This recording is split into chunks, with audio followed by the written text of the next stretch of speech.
it is my very great pleasure to introduce you to a very special supporter of ABC Friends, Corin Fairburn Bass, an ABC writer and broadcaster. Corin is one of the original founding members. So Corin, we are thrilled to be able to record this interview with you today. Thank you very much. Thank you so much for taking the time to have this very special conversation outlining your long, active involvement with ABC Friends. What experiences in your life motivated you to support the Australian Broadcasting, it was corporation or commission then, I think, corporation, now the ABC? My background is as a New Zealander. I came to Australia when I was 23 in 1955 to study music, piano, which I did for several years here in Sydney.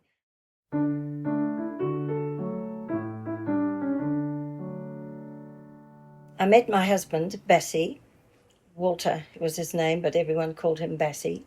Soon after I arrived, and we were married in early 1957, and he had, from the time he came to Australia as a child in 1939, he had been an Argonaut. I didn't know what an Argonaut was when he was talking about it.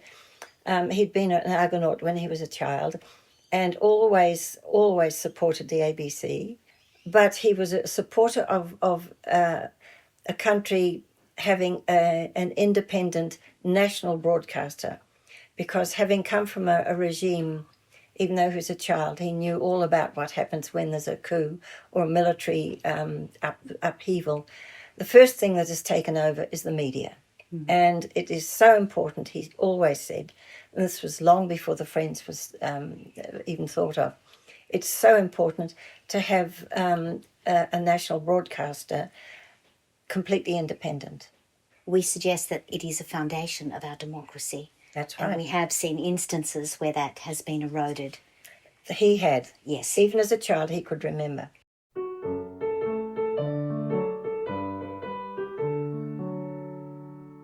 Establishing the Friends in 1976. Can you talk a little bit about that? I know you were part of that founding group. I was. In 1976, Fraser, the then Prime Minister, had threatened to reduce funding even more.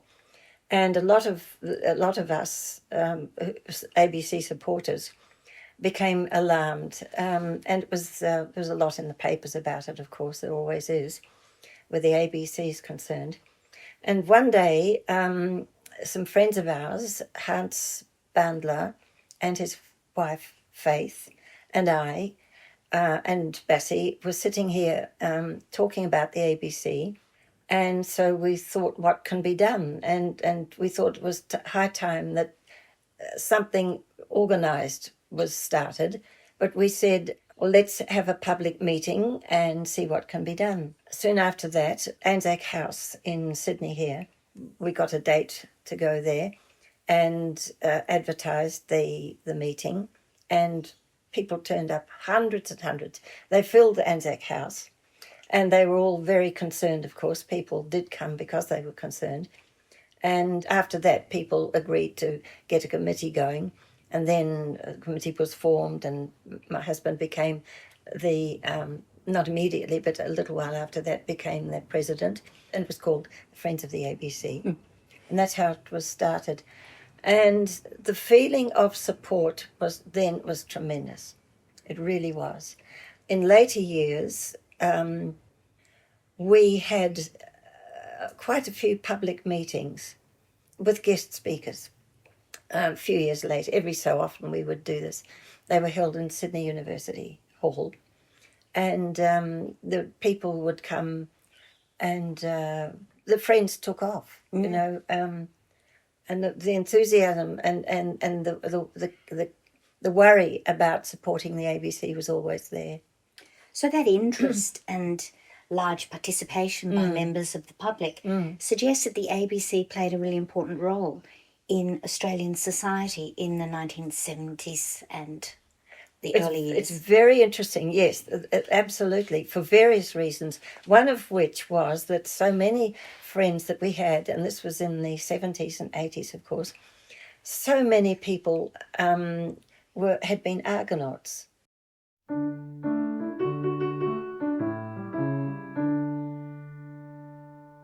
In the children's program, radio program on the ABC, the Argonauts was started by some of the staff, and all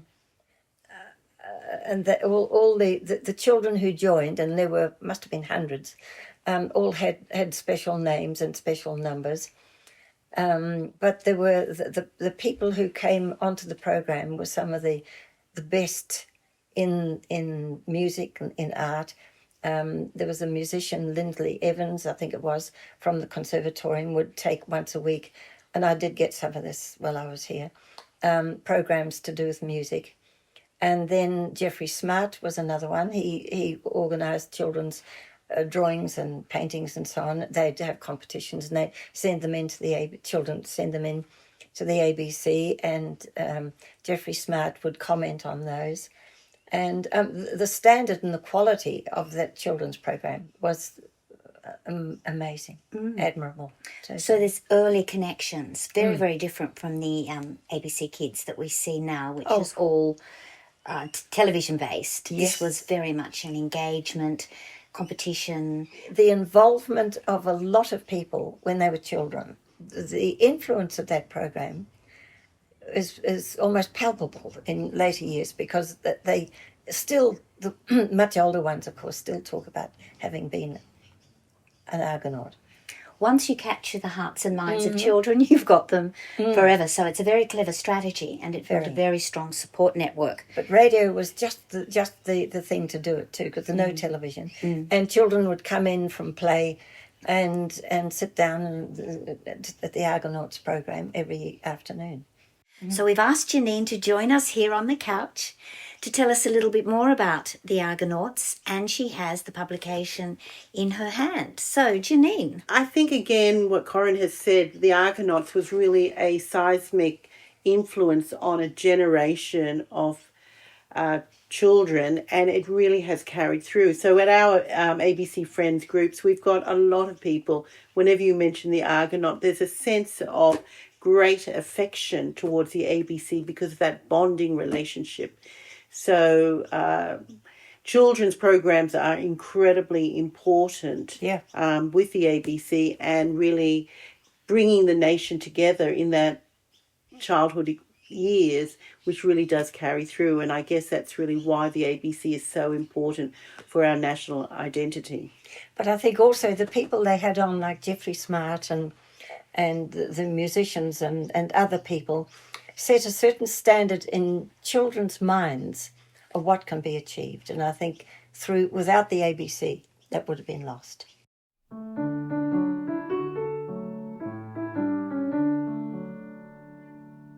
So then, thinking strategically, we're going to get into a little bit more detail in the next section, some of the significant achievements of ABC Friends over the years that you are particularly proud of. One thing in particular that was very exciting, we hired the State Theatre in the middle of Sydney here to hold a public meeting, probably because, of course, always basis was lack of funding. So we hired the State Theatre. Andrew Denton was the MC. The State Theatre was filled to the brim, but there were guest speakers. I was asked to speak on behalf of the Friends of the ABC, but there were other speakers as well, all relating, of course, to ABC problems and lack of funding and politics and so on. But the doors, I remember, into the theatre, coming from the street, there were people lined up there. They went down the street and then out to George Street, which is the main street in Sydney, and back along towards the central station. They couldn't get in, of course, because the theatre was absolutely full. And when we had meetings, public meetings in Sydney University, that I mentioned previously, they were very, very well attended. So there was huge social support for the ABC, and yet the Fraser government initially was reducing funding and interfering politically. Every subsequent government did exactly The that. same thing.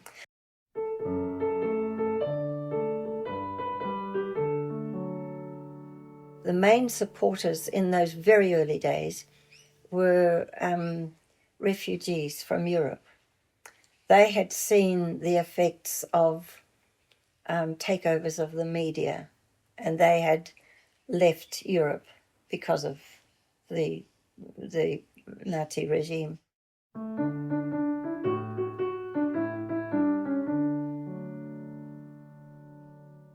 Emil was a refugee from Berlin with his wife. They came when they were very young, at the beginning of the war, and he became a printer.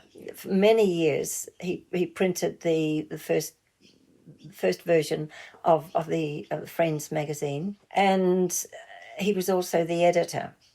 And he and his wife put in hours and hours and hours of preparation, getting the magazine ready for publication, and selected the articles that were, or letters, whatever was to be published in it.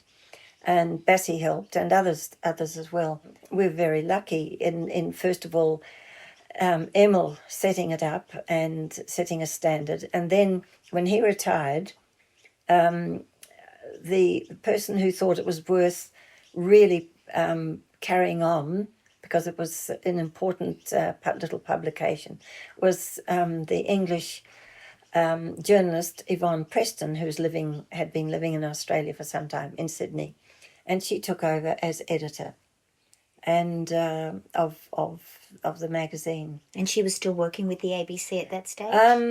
She had been, not at that point. I think she'd retired or was about to. She was still writing about freelancing, but she had been the Herald correspondent in the 70s and the 80s in China. Very experienced, and the first woman to win a Walkley.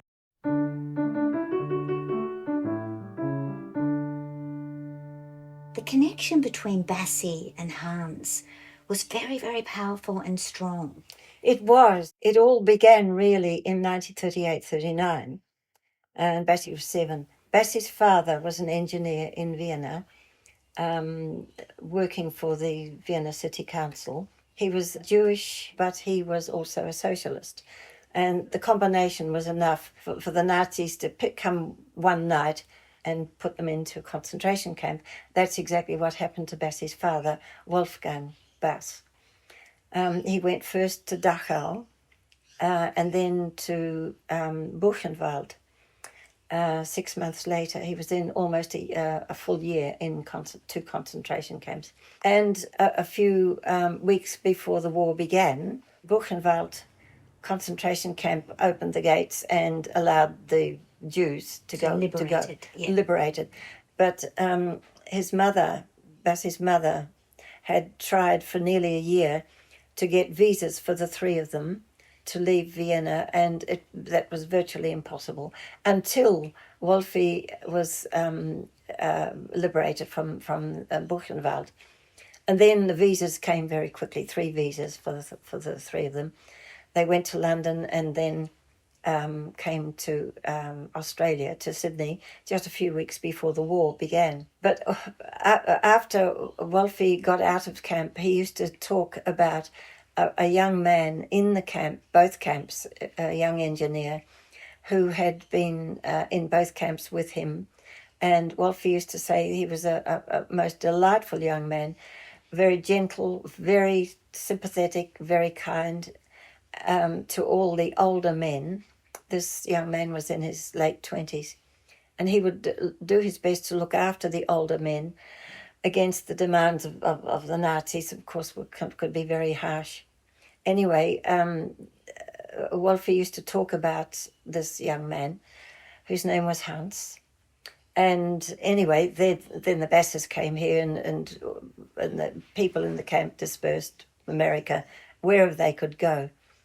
Anyway, about a year or 2 after the Basses got here, Bassie's father had got a job with the main roads, and he went to a meeting in town one evening for engineers. And after the meeting, he was coming down the steps, people were pouring out, and he happened to look across through the crowd, and who should he see but this young man, Hans, who had been in camp with him. And neither knew that the other was even in Australia. So the instant recognition and the joyful reunion was just fantastic. And then I can't tell you the year when, but Hans eventually met a young Australian, Faith, and they married, and that was Faith Bandler. So we got to know them very well over the years. That was before I came to Australia. Right. Well before. But I got to know them very well too. So a very strong bond. Very strong in bond. that founding group that transcended generations too. Absolutely, yes. And geographical boundaries. All of that, yes. Yes. And they remained good friends until Hans died, Bassie died, and Faith died. Yes, Faith. That's why the four of them, I'm the last one standing.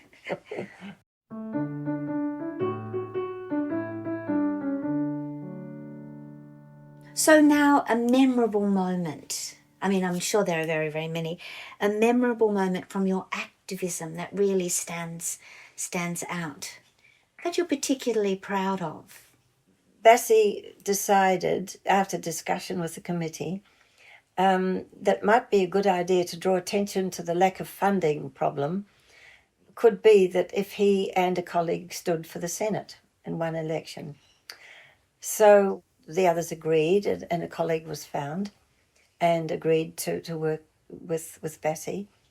And so we spent months sort of gearing up towards that. And we would spend, in order to get support, I remember spending weeks and weeks and weeks on the phone, mostly in the evenings when people had come back from work, telephoning people just to get their support. And it's the sort of thing you have to do in a campaign. If any campaign is a lot of hard work. It's an excellent idea, having an ABC Friends representative in Senate, but I assume it wasn't successful. It was and it wasn't.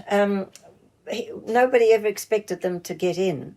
They thoroughly enjoyed doing it because they were talking to politicians and people and working towards something which could have been a solid move forward, drawing attention to the fact that the Friends of the ABC was there and growing and determined to keep going.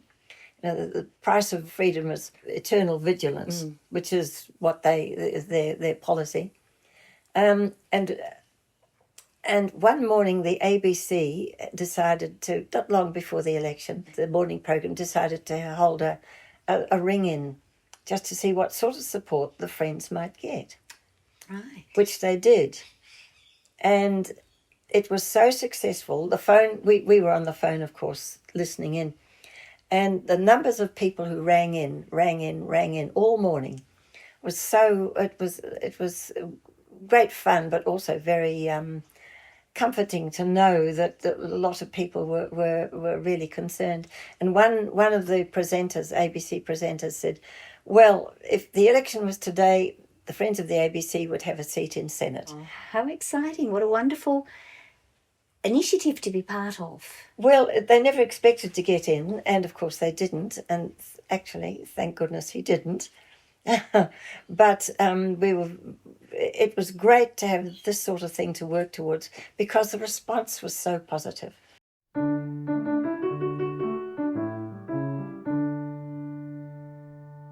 So, Corin, the ABC has been a very important part of your life, not only from the Friends and your involvement with colleagues and friendships that you've had over a lifetime. How has the ABC been important in your life? When I came here and began to listen to the ABC and understand what it was doing, and through the ABC I got a feeling for the enormous spread, the size of Australia, which is unimaginable if you're not in it. Me anyway, coming from two small islands in New Zealand.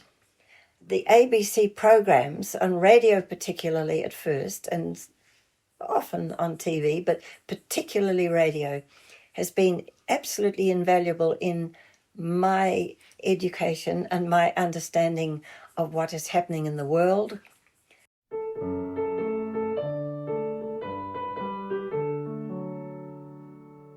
What advice do you have for the younger generations who want to become activists in supporting our great public assets like the ABC? I understand that when they're young, in their teens and early 20s perhaps, their thinking is of their own futures, and they're busy studying and having had 3 children myself and now grandchildren who are at university and younger, their priorities are what they have to do to get through exams and look for jobs and so on. But I think it's very important if we can keep their attention on the fact that the country, as big as this, in times like these, needs a strong, independent, national broadcaster. There's so much clutter coming in from other sources, but the ABC has a different purpose, I think. And if younger people can bear that in mind, for instance, and sometimes I tell people to do this, just stop for a moment, wipe out the ABC completely, get rid of it completely. There's nothing on air, TV or radio, which is related to the ABC. It's all quiet. All you've got is commercials. What would our life would be like that? I think so much in Australia would be the worse without the ABC. And the future of the ABC. Absolutely. Are you optimistic, hopeful? Got to be. Have to be. That's what we're working for. So what can we do, individuals do, and members of the ABC Friends and supporters, but also members of the general public, to support the mission of the ABC? Well, the thing to do, of course, is to write to politicians, but people don't want to do that. But I believe that every letter that's written, where somebody actually takes up a pen or a computer or whatever, sits down and writes to a politician, that letter is taken to be the views of 100 others who will never sit down and bother to write, but will hold the same views. It's worth joining the Friends of the ABC. We need support. It's worth listening to the ABC to see what you're talking about if you want to support it. Just be active. So in terms of encouraging people then to get involved and be politically active and advocate for the ABC, what lifelong lessons have you learned from your activism that have really enabled you to grow and prosper? I think just talking, making friends, find a way of finding people who have your own views. If you support the ABC, find people. There are so many people who do appreciate the ABC, who realise the importance of a independent national broadcaster. Just do something. Do something. I mean, people will do different things, but talking. If you have something which is invaluable, make sure it's always there. Fight for it. Fight for it. Fight for it. Thank you.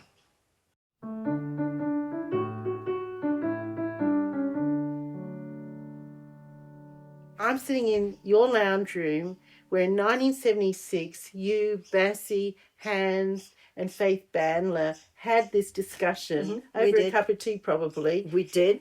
And from there, we now have over 74,000 ABC friends and supporters.